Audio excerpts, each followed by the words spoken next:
Bueno, vamos adelante. Muchas gracias. Muy buenas tardes. Un saludo muy especial a las personas que estén conectadas a Radio Libertaria y que están con nosotros en este espacio de Mejorar por Colombia. Nos encontramos entonces desde Colombia en diferentes ciudades del país, unidos en este propósito tan interesante de Radio Libertaria, La Voz de América, por la libertad de los presos políticos y dentro de esta intención tan interesante que tiene Radio Libertaria y por supuesto unidos a los propósitos de la Fundación Excelencia, Liderazgo y Transformación en ese lema tan importante de unidos para ser más fuertes.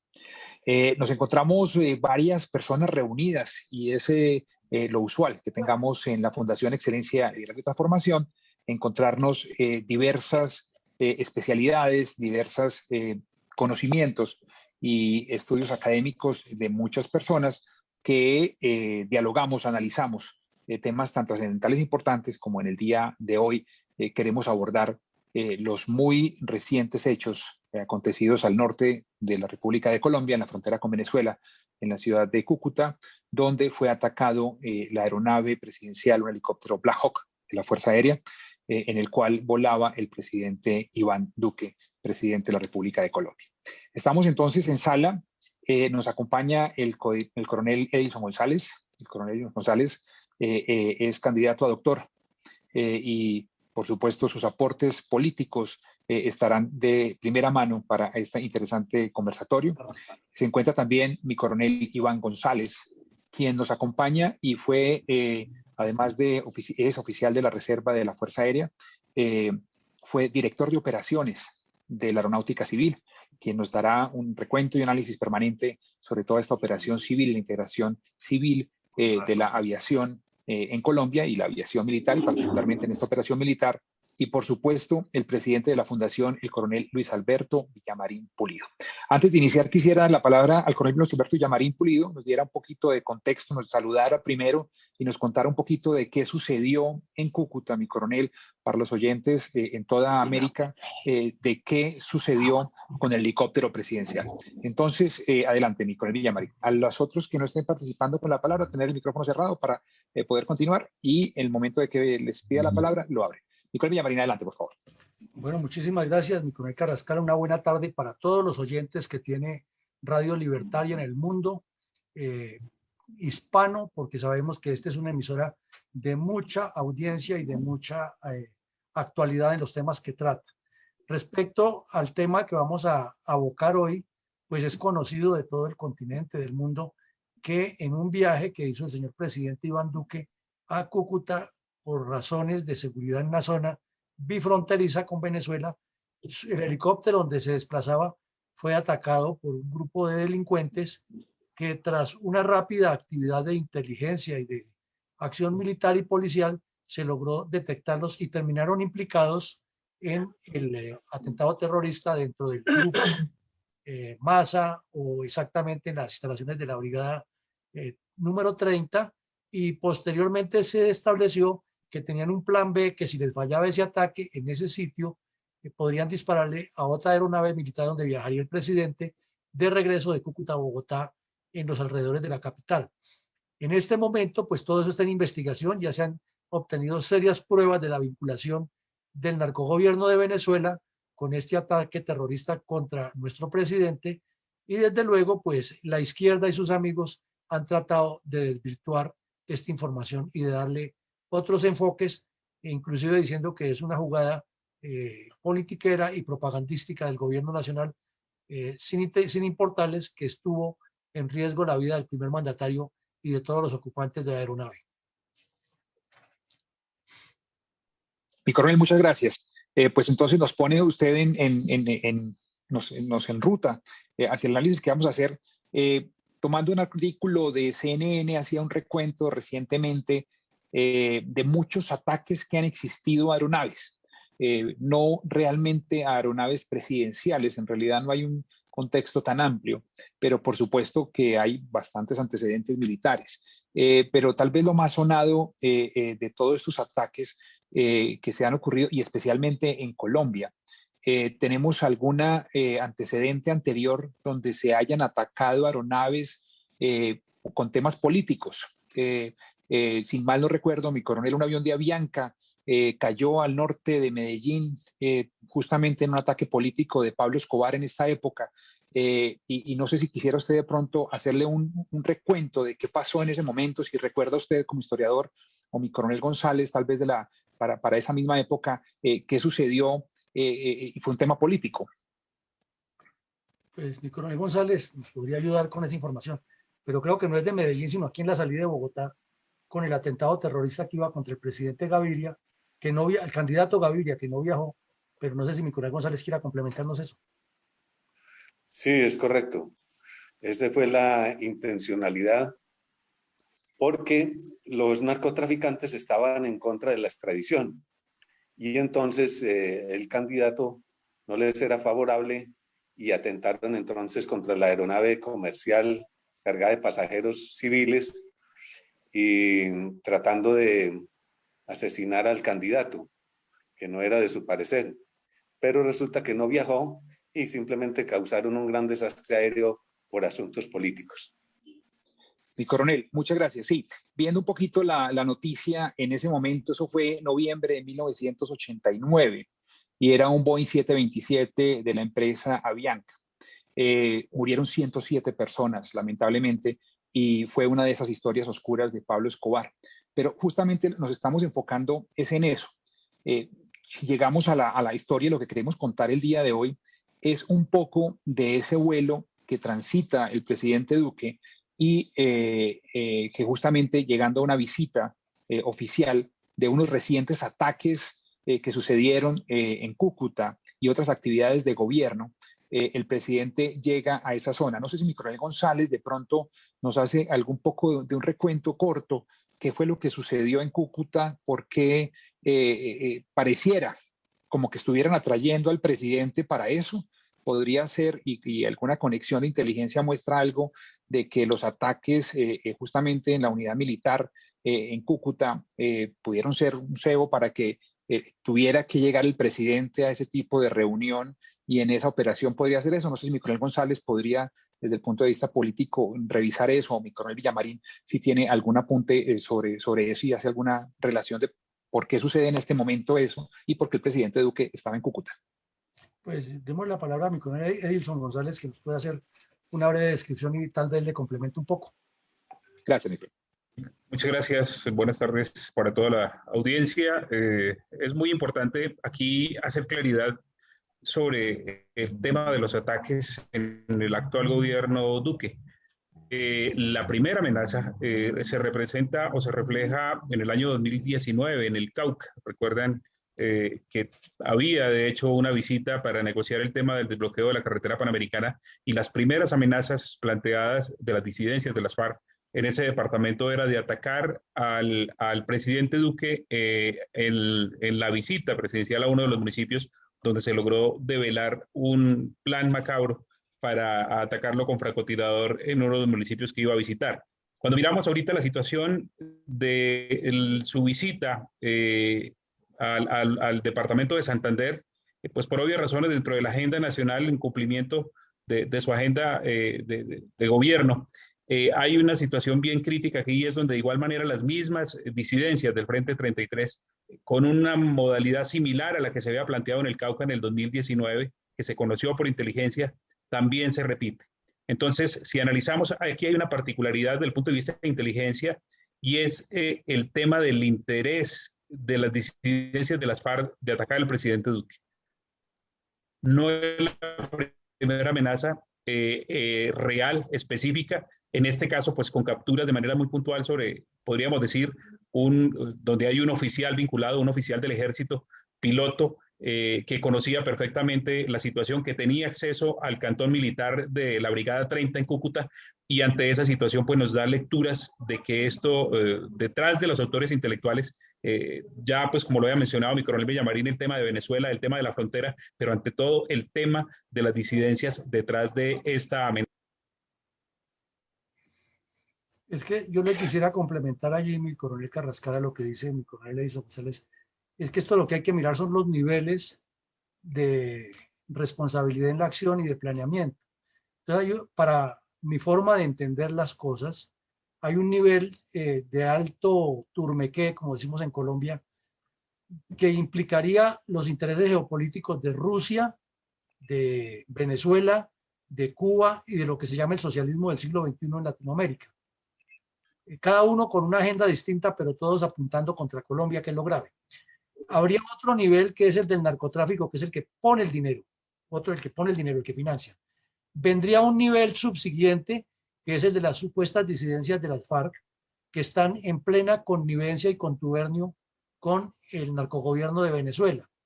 Y vendría un estrategia de la KGB de hacerlo con la mano ajena y aparentar que fue una crisis interna. Y a eso le sumo que ocurrió paralelamente con el asesinato del presidente en Haití.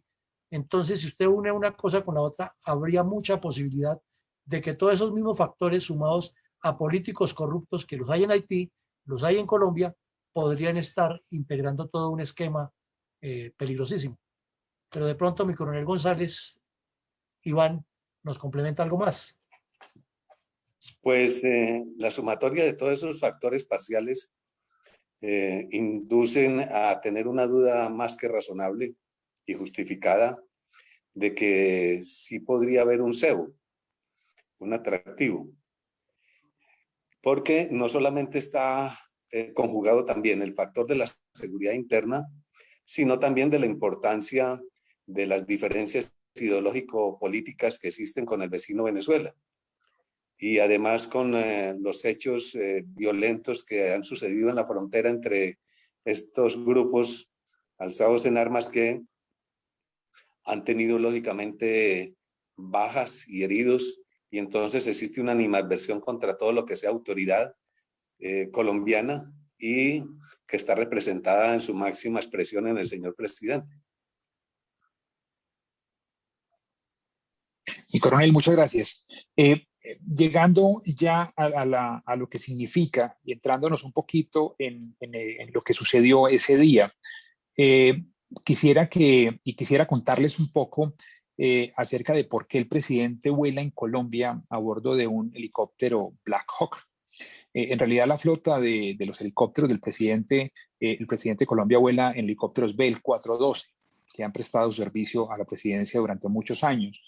Y durante el gobierno del presidente Santos se estimó ese cambio y que la Fuerza Aérea prestara uno de sus helicópteros de la flota de la Fuerza Aérea a la presidencia para lograr justamente mejorar esa presentación y lo que permitía el helicóptero Black Hawk como un helicóptero probado altamente en combate, con un helicóptero con unas características muy superiores en guerra al helicóptero 412 de una configuración mucho más de operación civil, y lograr, por supuesto, una posibilidades en seguridad muy grandes.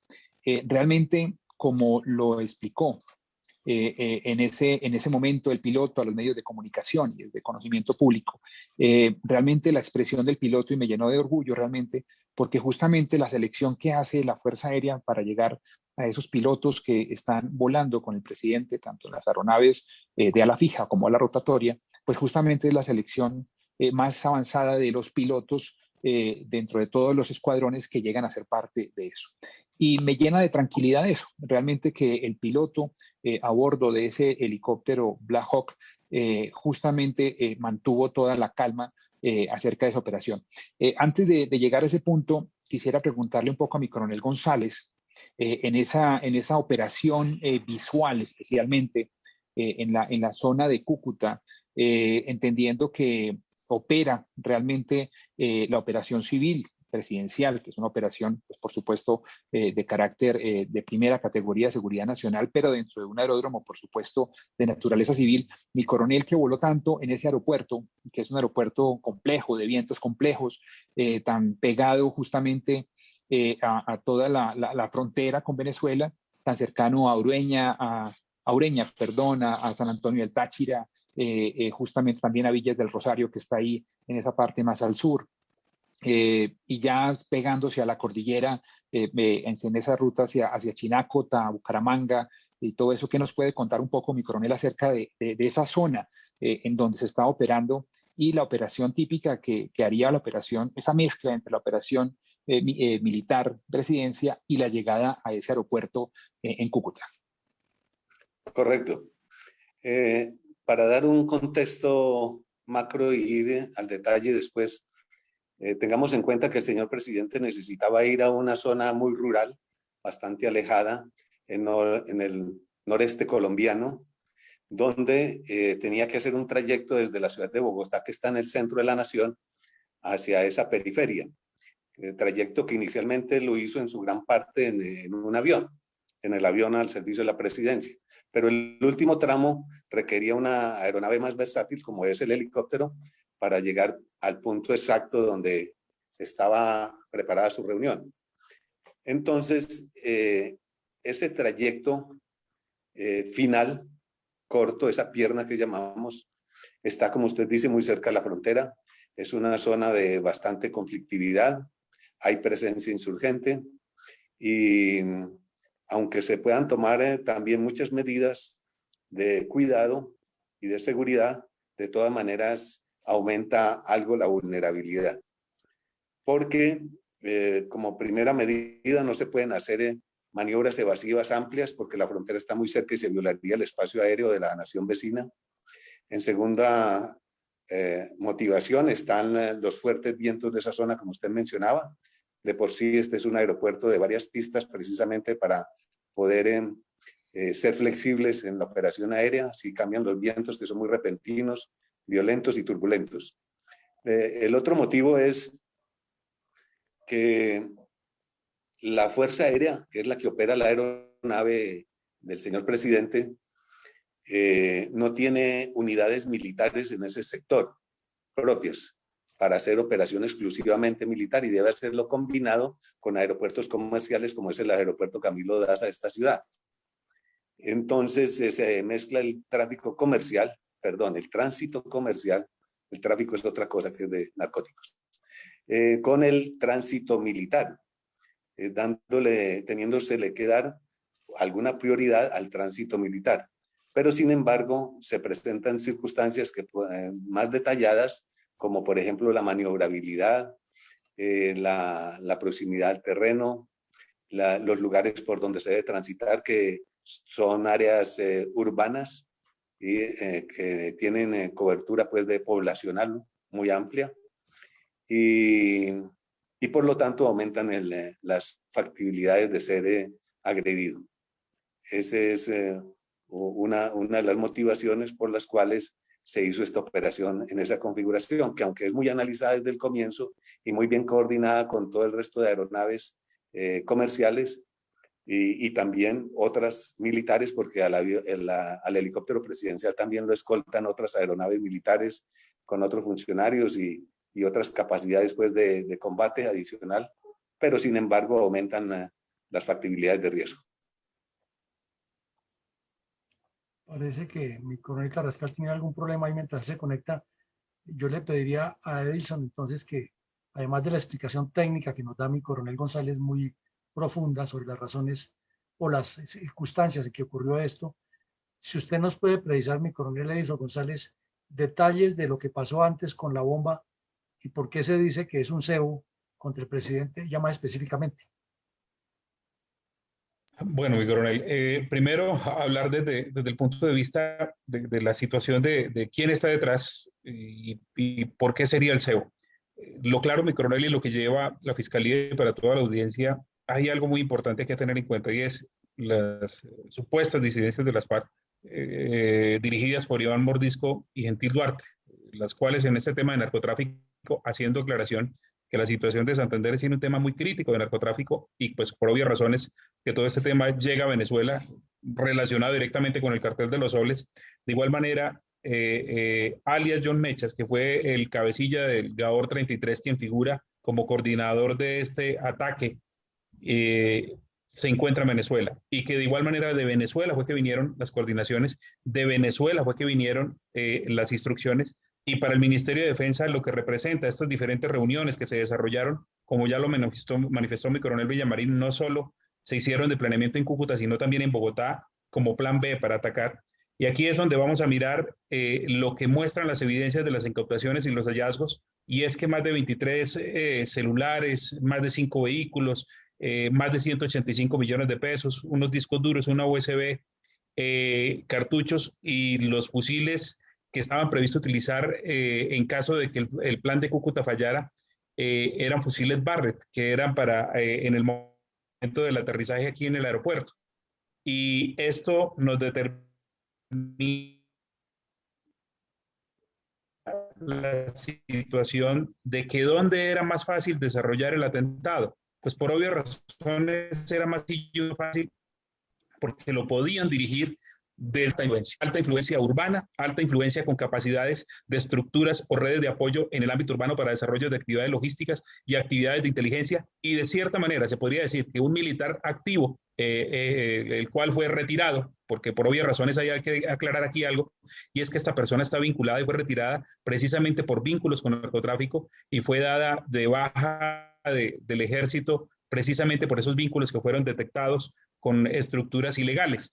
Y esta persona pues sencillamente regresa a esta región y pues ya las relaciones directas que tiene con la organización criminal las recibe desde Venezuela. Entonces, ¿por qué razón el señuelo estaba dado en Cúcuta? ¿Por qué estaba dado planteado en Cúcuta el ataque? Porque era más sencillo y la mayor cantidad de vulnerabilidad se daba al alto dignatario precisamente por las vulnerabilidades que de llegar al aeropuerto, de desplazarse en el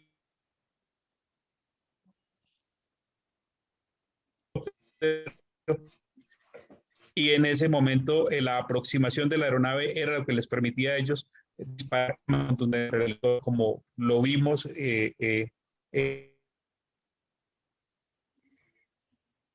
Bueno, tenemos un problema ahí de sonido con Edilson González, pero entonces,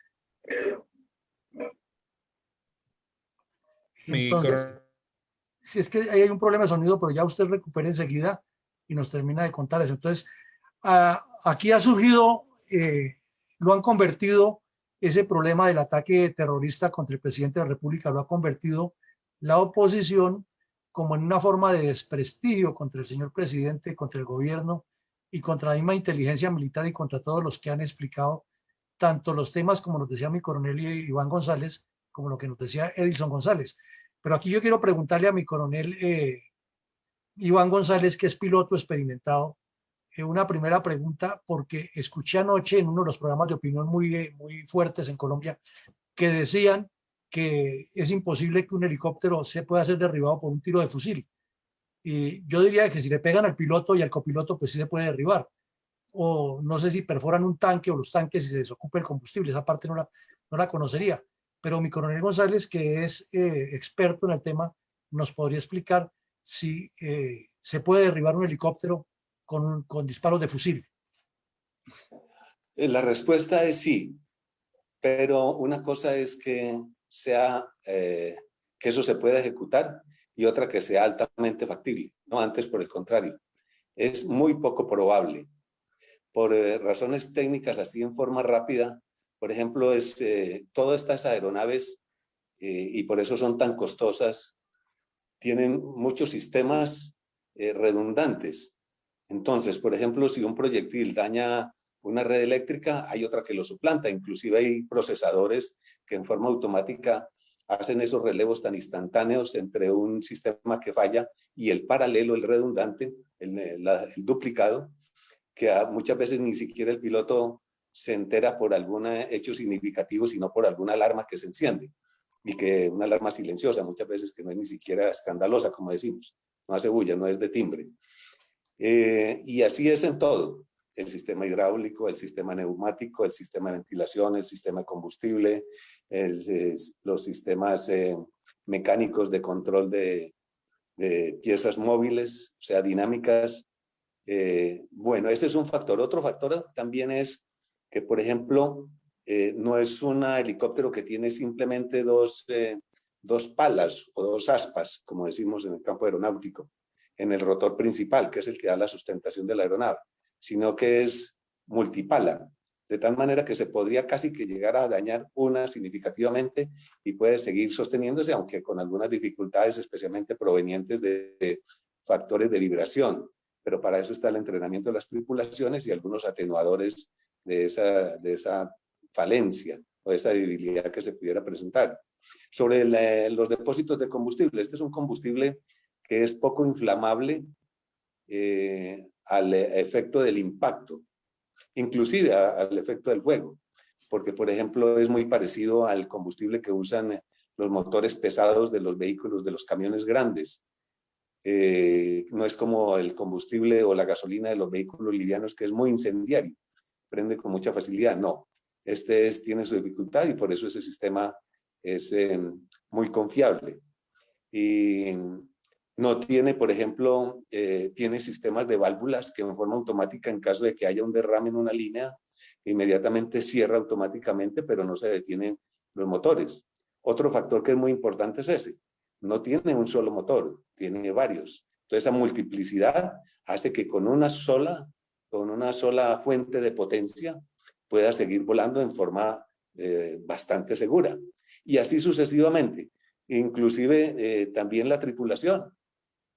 Ambos pilotos están capacitados perfectamente para volar la aeronave en forma autónoma e independiente, de tal manera que si alguno llega a quedar impedido, el otro lo releva también automáticamente. Entonces, eso reduce mucho la debilidad de la aeronave. Y así sucesivamente muchas otras cosas.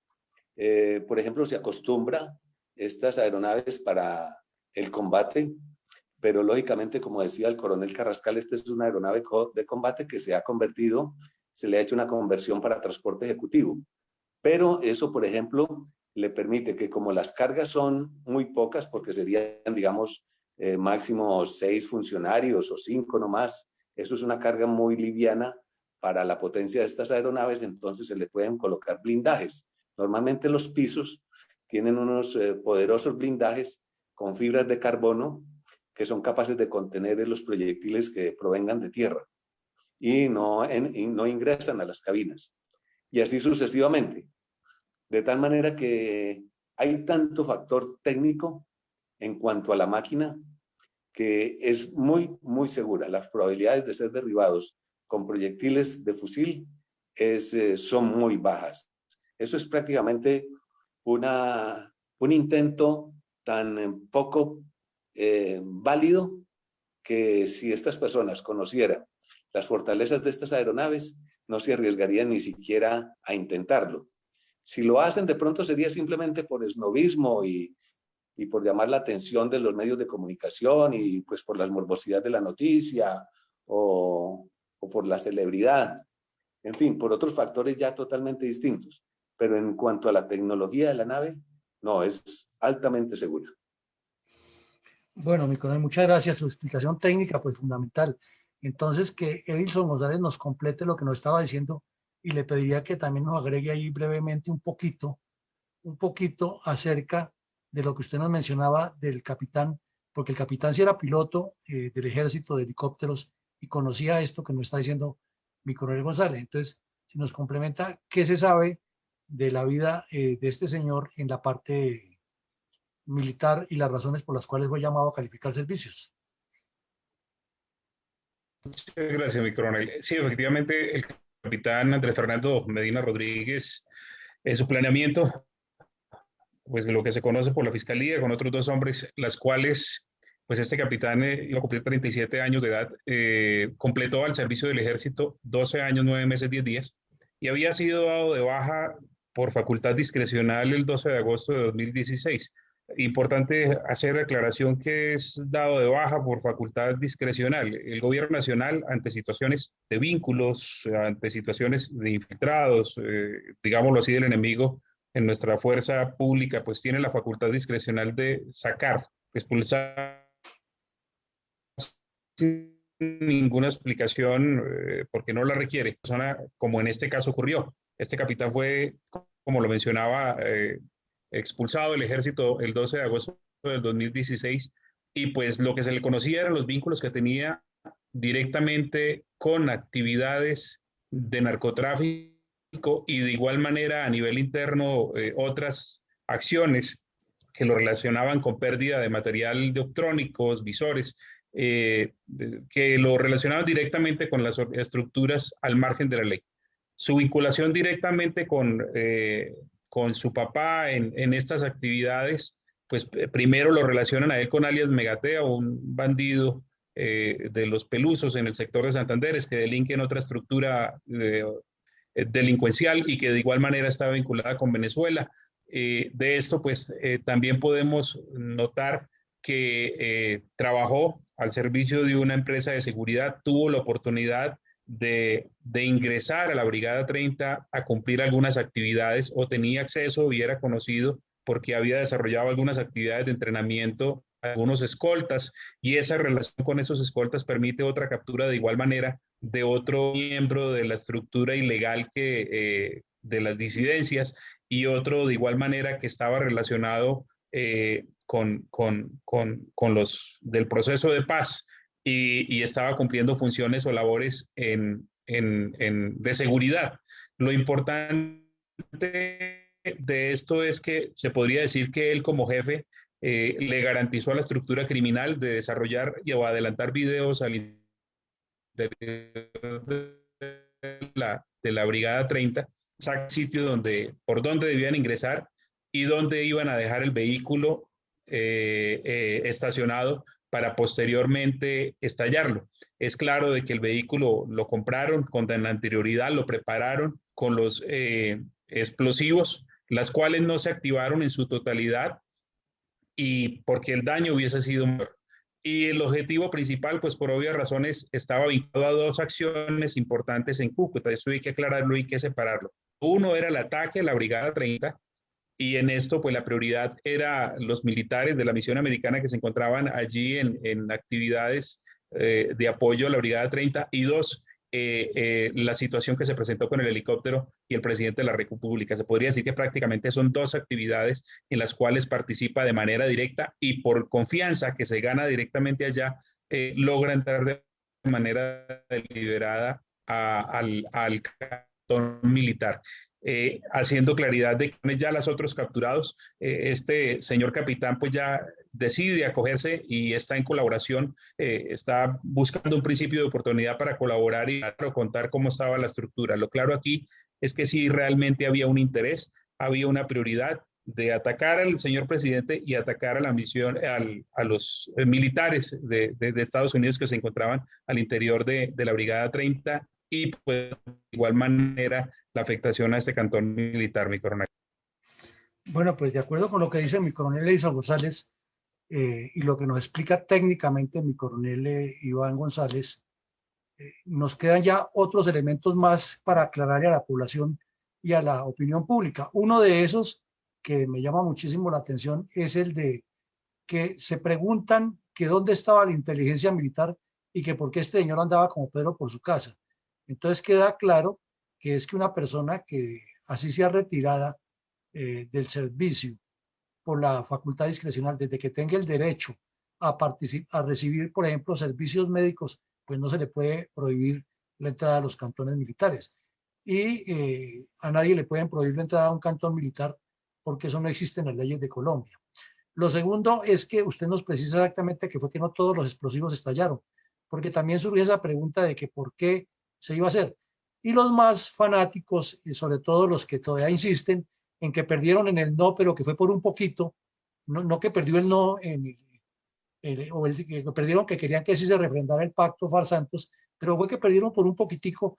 Entonces ellos insisten con unas teorías conspirativas favorables a una extrema izquierda o a una izquierda oportunista, en la cual dicen que es que el gobierno está utilizando esto es para darse publicidad y hasta plantean que no se sabe si fue o no fue, y por allá una periodista experta en estrategia militar dice que por qué dejaron los fusiles tirados los atacantes y así, y que cómo así que le iban a hacer dos ataques al presidente cuando no se entiende que realmente lo que hay detrás de esto es probablemente una manipulación. Y aquí es donde quiero llegar a pedir a los dos su punto de vista, es respecto a que si no les llama a ustedes la atención que haya ocurrido este hecho paralelamente con un intento de asesinato del narcotráfico en Madagascar al presidente de allá y en Haití.